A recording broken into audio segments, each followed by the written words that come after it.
Last ఎపిసోడ్లో మ్యూజియంలో చండాసురుడు అందరినీ మూర్ఛపోయేలా చేసినప్పటికీ విష్ణువర్ధన్ పై చండాసురుని శక్తి పనిచేయలేదు. దాంతో అక్కడున్న ఆ వస్తువును ఆ జనాలను కాపాడదామని చండాసురుడిపై దాడి చేయడానికి ప్రయత్నించిన ఆ చండాసురుడి శక్తిని అతని ఖడ్గ శక్తిని నిలవలేకపోయినట్లు, విపరీతమైన గాయాలతో అక్కడి నుంచి ఎలాగోలా తప్పించుకొని దూరంగా మంచు కొండల్లో స్పృహ కోల్పోయి పడిపోయినట్లు, తర్వాత స్పృహలో నుంచి మేల్కొని చూడగానే ఆశ్చర్యంగా తన ఒంటి మీద ఉన్న గాయాలన్నీ మాయమైనట్లు, అప్పుడు విష్ణువర్ధన్ పక్కనే ఉన్న ఒక బౌద్ధ సన్యాసిని నేను ఎక్కడ ఉన్నానని అడగడంతో ఆ బౌద్ధ సన్యాసి మనం ఉన్నది శంబాలా నగరం అని చెప్పినట్లు లాస్ట్ ఎపిసోడ్ లో చూసాం. తర్వాత ఏం జరుగుతుందో ఈ ఎపిసోడ్ లో తెలుసుకుందాం. ఎపిసోడ్ ప్రారంభించే ముందు మీరు వెంటనే లైక్, షేర్, సబ్స్క్రైబ్ చేయండి. అలాగే మీరు విలువైన అభిప్రాయాన్ని కామెంట్ రూపంలో రాయండి. ఇక కథ మొదలు పెడదాం.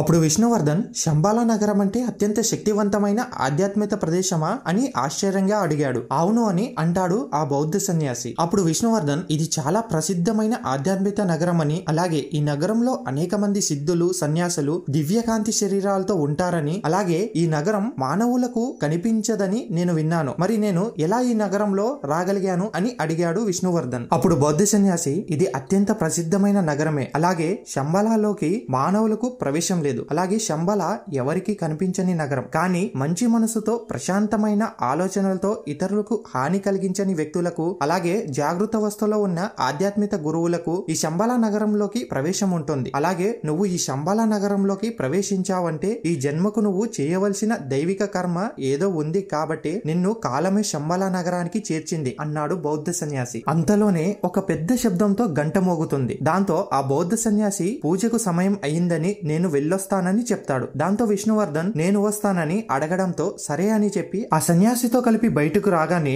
ఎంతో అద్భుతమైన ఆహ్లాదకరమైన వాతావరణంతో, చెట్లు, రకరకాల జంతువులు, పక్షులు, అద్భుతమైన జలపాతాలతో ఎంతో అద్భుతంగా ఉంది. ఈ ప్రదేశాన్ని చూస్తుంటే నిజంగానే స్వర్గం చూస్తున్నట్లు అనిపించింది. అలా ప్రదేశాన్ని చూసుకుంటూ ఒక పెద్ద దేవాలయం లాంటి కోటలోకి ప్రవేశించారు. అందులో ఎంతో మంది సన్యాసులు, సిద్ధులు, అఘోరాలు, నాగసాధువులు, ధ్యాన యోగంలోని ఆధ్యాత్మిక వ్యక్తులు, అలాగే విదేశీ వ్యక్తులు, హిందూ సనాతన ధర్మాన్ని అనుసరించేవారు, అలాగే బౌద్ధ సన్యాసులు, అలా అందరూ అక్కడ కూర్చొని ఉన్నారు. వారందరినీ చూసి ఆశ్చర్యపోయినాడు విష్ణువర్ధన్. అలాగే అది ఒక సభ.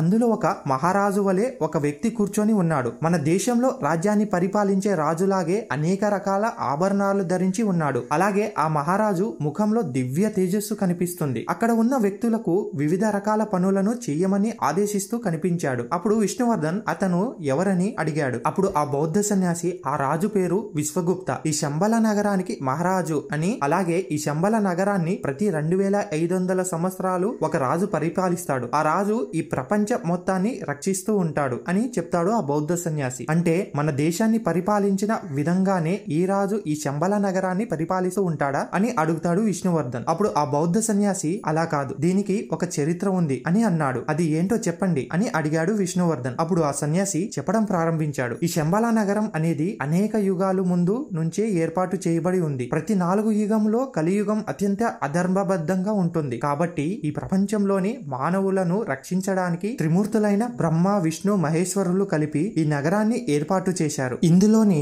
రాజులను త్రిమూర్తులే ఎన్నుకుంటారు. రాజు యొక్క విధి ఏమిటంటే అన్ని యుగాలలోనూ ఆధ్యాత్మిక వ్యక్తులకు, సిద్ధిని పొందిన వారికి, ధర్మాన్ని పాటించే వ్యక్తులకు దైవ మార్గాన్ని చూపించడమే ఈ రాజు యొక్క మొదటి విధిని. అలాగే అధర్మ వ్యక్తుల నుంచి ధర్మాన్ని పాటించే వ్యక్తులను రక్షించడం కూడా ఈ రాజుదే పూర్తి బాధ్యత. అలాగే 4 యుగాలలో కలియుగంలో కలి అధిపతిగా ఉంటాడు కాబట్టి అధర్మం, అన్యాయం, రాక్షసతత్వం ఇవే తన ముఖ్యమైన ఆయుధాలు. అంతేకాకుండా కలియుగంలో దేవతలకు పూర్తి స్థాయి ప్రవేశం ఉండదు. కాబట్టి వారి తరపున వారి అంశాలను శంబాల నగరానికి పంపించి వారి తరపున వారి భక్తులకు సహాయాన్ని అందిస్తారు. అలా ఈ యుగంలో ప్రతి ప్రాంతంలోనూ కలి ప్రభావం ఉంటుంది. అయితే ఒక మానస సరోవరంలో తప్ప. అంతేకాకుండా ఈ నగరానికి కలితో పాటు అధర్మాన్ని పాటించే వారికి, అన్యాయాన్ని అనుసరించే వారికి ప్రవేశం లేదు. అలాగే ఇది ఎవరికి సామాన్యంగా కనిపించదు. అలాగే ఇక్కడున్న వ్యక్తులకు ఎలాంటి అనారోగ్యాలు, కష్టాలు, అలాగే ఆకలి దప్పికలు, ఎలాంటి కర్మలు కూడా ఇక్కడున్న వారికి ఉండవు అని చెప్తాడు ఆ బౌద్ధ సన్యాసి. అలాగే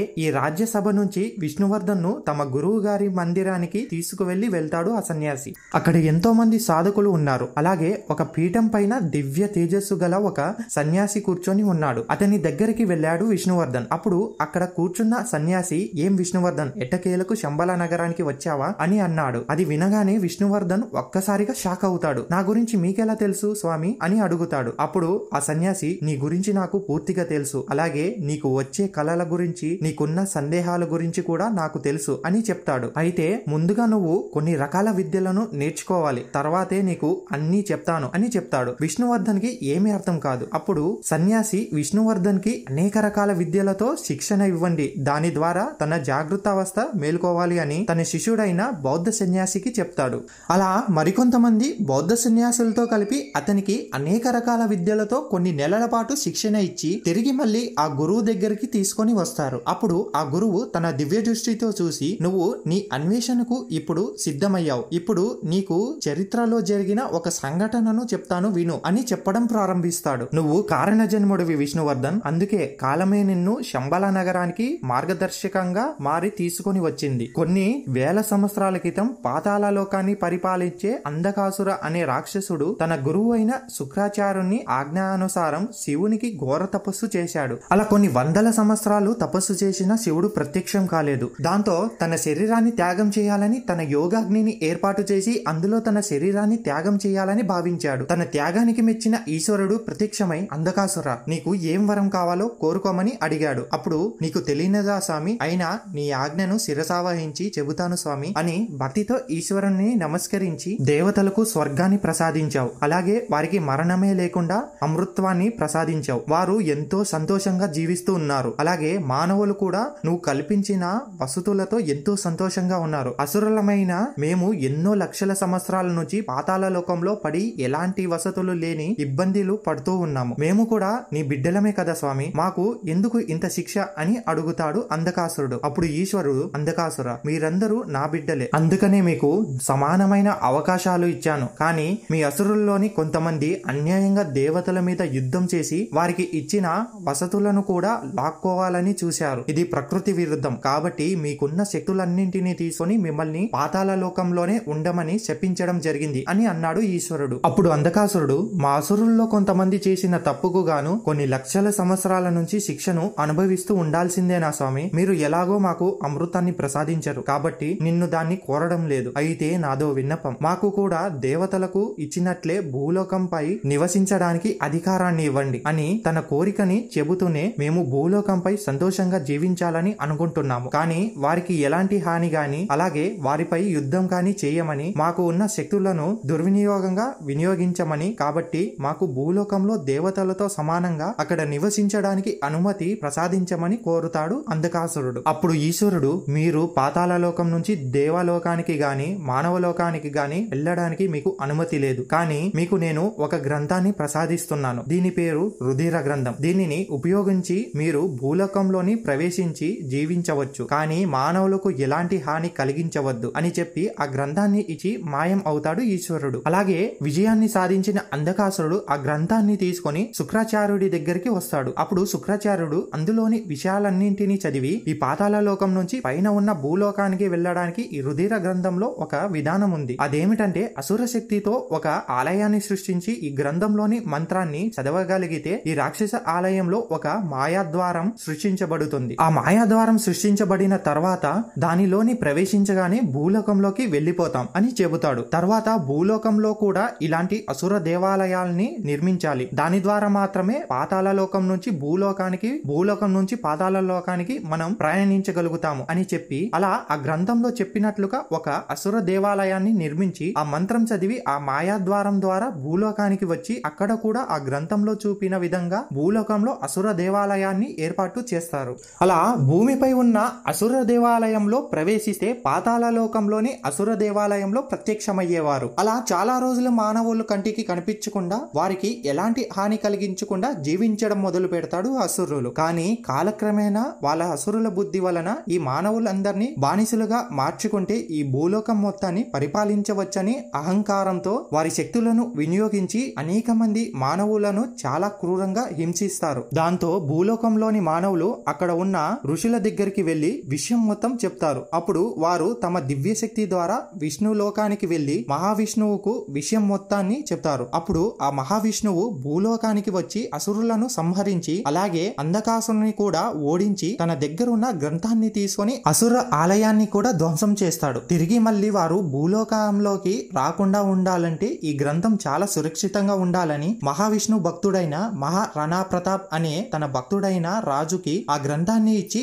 రక్షించమని చెప్తాడు. ఆ రాజు కూడా సాధారణమైన వ్యక్తి కాదు, గొప్ప విష్ణు భక్తుడు, అనేక శక్తులను పొంది ఉంటాడు. అప్పుడు ఆ రాజు తన శక్తిని అంతా ఉపయోగించి ఎవరు వెళ్ళలేని అలాగే అసురులకు కూడా ప్రవేశం లేని విధంగా అనేక శక్తులతో ఆ పుస్తకాన్ని రక్షిస్తాడు. అలాగే మహావిష్ణువు తన పైన ఎంతో నమ్మకంతో ఈ గ్రంథాన్ని ఇచ్చాడు కాబట్టి దీనికి సంబంధించిన రహస్యాన్ని ఎవరికి చెప్పకూడదని భావించి తన రాజ్యంలోని వ్యక్తులతో పాటు తన వంశం వ్యక్తులకు కూడా ఈ రుధిర గ్రంథం గురించి చెప్పలేదు. అలా కొన్ని సంవత్సరాల తర్వాత ఆ రాజు భూలోక శరీర ధర్మానుసారం తన శరీరాన్ని వదిలేసి వెళ్లిపోతాడు. అలా ఆ గ్రంథం కోసం ఆ అసురులు అనేక పర్యాయాలు ప్రయత్నించిన ప్రతిసారి ఆ రాజు పునర్జన్మ ఎత్తి వారిని ఓడించి ఆ గ్రంథాన్ని రక్షించేవాడు. అయితే ఈ భూలోకంలో జన్మించిన ఎవరైనా జన్మించగానే తన గతాన్ని మర్చిపోతాడు. కాబట్టి ఆ రాజు తన గతాన్ని గుర్తు చేసుకోవడానికి తన రాజ్యంలో ఒక వస్తువును సృష్టించి దానిలోనికి శక్తిని ప్రవేశపెట్టి దానిని తాకగానే అతని గత జన్మ అతనికి గుర్తుకొచ్చేలా చేసింటాడు. నువ్వు చూసిన మ్యూజియంలోని వస్తువు కూడా ఆ రాజుకు సంబంధించిందే. దాన్ని ఆ చండాసురుడు తీసుకొని వెళ్లిపోయాడు. కానీ నీకు ఆ వస్తువును చూడగానే దాన్ని రక్షించాలని అనిపించింది అవునా అని అడిగాడు ఆ సన్యాసి గురువు. అప్పుడు విష్ణువర్ధన్ అవును స్వామి అని చెప్తాడు. అప్పుడు ఆ సన్యాసి అలా ఎందుకు జరిగిందంటే అసురులు ఎప్పుడైతే ఆ రుధిర గ్రంథం కోసం భూలోకంలోకి ఏదో విధంగా ఎన్నో రూపంలో ప్రవేశించి దాన్ని దక్కించుకోవాలని ప్రయత్నిస్తూనే ఉంటారు. అలా అసురులు ఆ రుధిర గ్రంథం కోసం ప్రయత్నిస్తున్నప్పుడల్లా ఆ రక్షకుడు అయిన మహారాణా ప్రతాప్ మళ్ళీ జన్మిస్తాడు. అతను ఎవరో కాదు, నువ్వే విష్ణువర్ధన్ అని చెప్తాడు ఆ సన్యాసి గురువు. అందుకే నీకు శంబాలాలో ప్రవేశం లభించింది కాబట్టి నీకు అనేక రకాల శక్తులను నీ అన్వేషణకు నీ గత జన్మ గుర్తుకు రావడానికి నీకు అనేక రకాల విద్యలు నేర్పించి నీ శక్తిని జాగృతం అయ్యేలా చేశాం. అయితే నీకు ఉపయోగపడే వస్తువు ఇప్పటికే చండాసురుని దగ్గర ఉంది. కానీ ఆ గ్రంథం ఎక్కడ ఉంది, దాన్ని నువ్వు ఎక్కడ దాచావు, దాన్ని ఎలా రక్షించావు అన్నది నీకు తప్ప మరి ఎవరికి తెలియదు. కాబట్టి నువ్వు ఇక్కడ నుంచి బయలుదేరి దానిని అన్వేషించు. నీకు ప్రకృతి పంచభూతాలు కాలమే మార్గదర్శంగా మారి దారి చూపిస్తుంది. అలాగే నువ్వు ఈ గ్రంథాన్ని రక్షించగలిగితే తిరిగి ఈ శంబల నగరానికి తీసుకొని రా. ఇది ఈశ్వర నిర్ణయం అని చెప్తాడు సన్యాసి. అప్పుడు మహారాణా ప్రతాప్ నేను మళ్ళీ ఈ శంబల నగరాన్ని ఎలా గుర్తించాలి అని అడుగుతాడు. అప్పుడు ఈ సన్యాసి నీకు కాలమే దారి చూపిస్తుంది అని చెప్పి ఈ శంబల నగరం నుంచి వెంటనే బయలుదేరి వెళ్ళమని చెప్తాడు. అలా తనకు సహాయం చేసిన బౌద్ధ సన్యాసికి కృతజ్ఞతలు చెప్పి తన గత జన్మను అన్వేషిస్తూ శంబల నగరం నుంచి బయలుదేరి వెళ్తాడు మహారాణా ప్రతాప్. మహారాణా ప్రతాప్ తన గతాన్ని అన్వేషించుకుంటూ ఆ రుధిర గ్రంథం దగ్గరికి వెళ్ళాడా, మహారాణా ప్రతాప్ అసూర శక్తులు కలిగిన ఆ చండాసుని ఎదిరించగలిగాడా లేదా అనేది తర్వాత ఎపిసోడ్ లో తెలుసుకుందాం. మీకు ఈ ఎపిసోడ్ నచ్చినట్లయితే లైక్ చేయండి, షేర్ చేయండి, సబ్స్క్రైబ్ చేయండి. అలాగే మీ విలువైన అభిప్రాయాన్ని కామెంట్ రూపంలో రాయండి. Bye friends.